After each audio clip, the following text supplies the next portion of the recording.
Hey guys, welcome to success Dilip. मैं दिलीप कुमार, स्वागत है आपके इस वीडियो में। बात करने वाले हैं आज की अमेजिंग परमानेंट सरकारी नौकरी की नई भर्ती के बारे में, जो कि वैकेंसी निकाली गई है CSIR की तरफ से। जी हाँ दोस्तों, CSIR की NEIST यानी कि north east institute of science and technology यानी कि उत्तर पूर्व विज्ञान तथा प्रौद्योगिकी की संस्थान की तरफ से आइडिया टेक्नीशियन 1 की पोस्ट पर परमानेंट सरकारी नौकरी की नई वैकेंसीज निकल चुकी है, जो कि ऑल इंडिया के फ्रेशर कैंडिडेट अप्लाई कर सकते हैं। That is great opportunity. बहुत दिनों के बाद वैकेंसीज निकाली गई है नॉर्थ ईस्ट की तरफ से। सो जो भी कैंडिडेट है, पूरे भारत के कैंडिडेट अप्लाई कर सकते हैं। सो ज़रूर अप्लाई कीजिएगा। और अमेजिंग जॉब लोकेशंस होती है नॉर्थ ईस्ट में। जो हमारी सेवन सिस्टर है, हमारी सबसे बड़ी बात यही होती है कि वहाँ पर आपको जो जॉब लोकेशंस होगा ना, बड़ा ब्यूटीफुल प्लेसेस में आपकी जॉब लोकेशंस लगती है। यहाँ पे नज़ारा कुछ अलग होता है। सैलरी तो मिलेगी मिलेगी, आप एडवेंचर का भी बेनिफिट उठा सकते हैं नॉर्थ ईस्ट में जाके। तो चलिए डिटेल नोटिफिकेशन वाइज डिस्कस करते हैं कौन कौन से कैंडिडेट अप्लाई कर सकते हैं। Eligibility condition, selection process and application process वगैरह आपकी क्या होने वाली है। Let's start now. आगे बढ़ने से पहले चैनल पे अगर आप नए हैं so please do subscribe and hit the bell icon, ताकि इसी तरह latest government jobs and private jobs की इन्फॉर्मेशन आपको हमेशा मिलते रहे। तो चलिए चलते हैं नोटिफिकेशंस की ओर। आप सारे ITI पास आउट स्टूडेंट, चाहे आप गर्ल्स हो बॉयज़ हो, आप अपना ट्रेड हमें ज़रूर कमेंट करके बताइएगा, ताकि आपको हमारी ओर से रिप्लाई मिल जाएगी कि आप एलिजिबल हैं अप्लाई करने के लिए या फिर एलिजिबल नहीं है। एक मज़ेदार सैलरी मिलने वाली है, तो मौका मत छोड़िएगा। सो एवरीवन, ये है आपका official notification CSIR north east institute of science and technology, इस डिपार्टमेंट की तरफ से वैकेंसी निकाली गई है। इसका हेडक्वार्टर जोरहाट होता है। जोरहाट असम में बेस्ड है। और असम जो है एक प्रमुख ट्रैवल एरियाज भी है, जोरहाट में माना जाता है। तो अगर आप सरकारी नौकरी की तैयारी कर रहे हैं तो एक क्वेश्चन पूछ रहा हूँ असम से रिलेटेड, आप लोग ज़रूर कमेंट में बताइए। असम में, भारत में नॉर्थ ईस्ट का पहला तेल कारखाना कहाँ पे खोला गया था? वो असम में ही है, लेकिन प्लीज़ जगह का नाम बताइए। अगर देखना चाहता हूँ कितने स्टूडेंट सच में ना सरकारी नौकरी की तैयारी करते हैं। चलिए, ऑनलाइन एप्लीकेशन स्टार्ट हो चुका है। इसकी लास्ट डेट है 6 जून 2025। तो 6 जून 2025 से पहले ये फॉर्म आपको अप्लाई कर लेना है। सैलरी परमानेंट सैलरी है, परमानेंट जॉब से, तो मौका मत छोड़िएगा और जल्द से जल्द अप्लाई कीजिएगा आप लोग। CSIR north east institute of science and technology Jorhat, या मैं आपको प्लेसेस भी बताऊंगा कि किस जगह पे आपका जॉब लोकेशन से यहाँ पर लगने वाला है। चलिए पोस्ट बात करें तो टेक्नीशियन ग्रेड 1 ग्रुप 2 यानी कि ग्रुप C लेवल की जॉब है। पे लेवल आपका ग्रुप 2 होगा, लेवल 2 का वही आपका ग्रुप C। टोटल 7 अलग अलग वैकेंसीज इन्वाइट की गई है। ऑल इंडिया के ITI पास आउट फॉर 18 से 28 साल वाले कैंडिडेट इस फॉर्म को अप्लाई कर सकते हैं। देन एज रिलैक्सेशन प्रॉपर मिलेगी फॉर ST/SC वालों के लिए 5 ईयर एंड OBC वालों के लिए 3 ईयर्स का।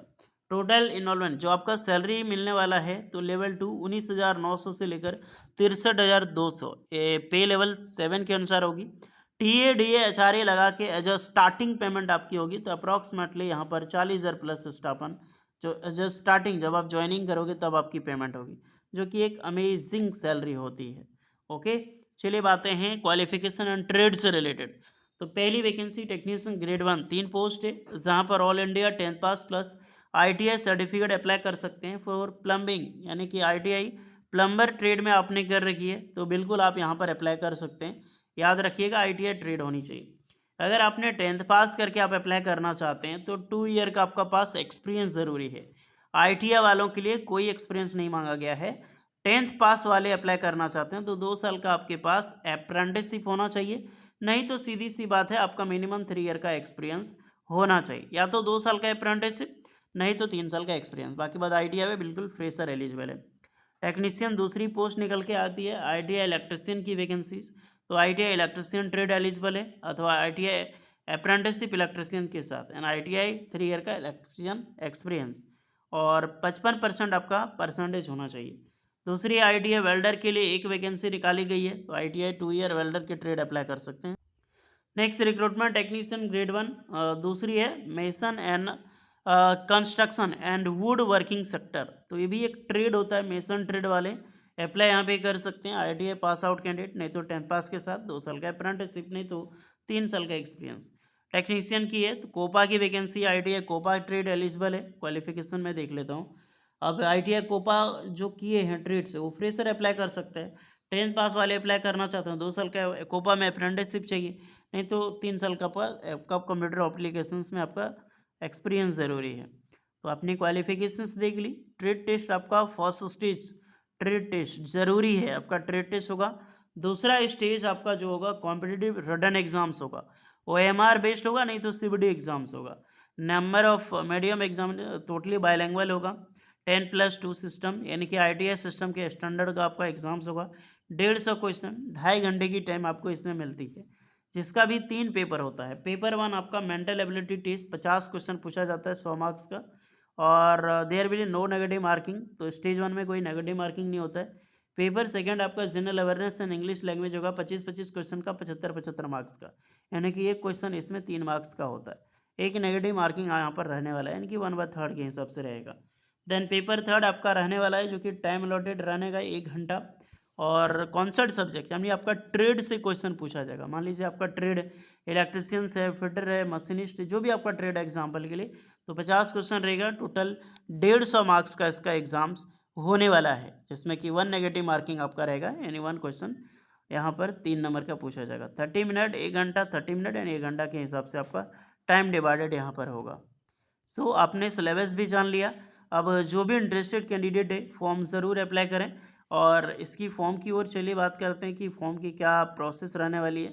पहली बात, आपको फॉर्म ऑनलाइन अप्लाई करना है। लास्ट डेट है 6 जून 2025, जिसका लिंक आपको डिस्क्रिप्शन में मिल जाएगी।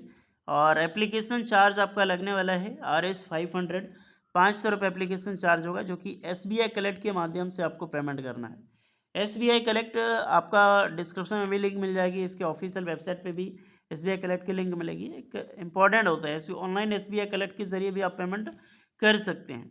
और जितने भी all India ST SC PW and women candidate के लिए कोई भी एक्स्ट्रा चार्ज यहाँ पर नहीं लगेगा। एक्स्ट्रा की कोई चार्ज ही नहीं लगेगा, बिल्कुल आप फ्री ऑफ कॉस्ट अप्लाई कर सकते हैं। सिर्फ general, OBC, EWS only male candidate का RS 500 लगेगा। ओके डियर, तो जाइए, सारी प्रोसेस हमने बताई है। अगर आप इंटरेस्टेड एंड एलिजिबल हैं तो ज़रूर अप्लाई करें। होपफुली एलिजिबल तो सब हो गए यार, क्योंकि फ्रेशर अप्लाई कर सकता है विदाउट एनी एक्सपीरियंस, और पूरे भारत के कैंडिडेट अप्लाई कर सकते हैं। तो जाइए अप्लाई कीजिए। बाकी बात एक्स्ट्रा आपको डाउट लगे तो कमेंट में बताना आप लोग। हाँ, एक चीज़ का है, स्टेज 1 जो आपका होगा, the candidate are recommended shortlisted by the duly consolidated screening committee will be called for trade test. यानी कि फर्स्ट स्टेज जब आपका होगा तो उसके अनुसार से आपको ट्रेड टेस्ट के लिए क्वालिफाई किया जाता है। तो पेपर 1 मायने ही नहीं रखता, जो पेपर 2 और पेपर 3 होगा, यानी वही सबसे ज़्यादा आपका कट ऑफ को लेकर मायने रख, क्योंकि पेपर 1 आपका सिर्फ क्वालिफाइंग नेचर का अवेलेबल होने वाला है, जिससे में आपका मेंटल एबिलिटी टेस्ट होगा। ओके, तो ये चीज़ें समझ में आ गई होगी। तो मेंटल एबिलिटी टेस्ट यही होता है, रीजनिंग वगैरह रहता है, कोई ज़्यादा हार्ड क्वेश्चन नहीं होगा, जिसमें से कुछ आपका मैथ, रीजनिंग, यही सब क्वेश्चन पूछी जाएगी।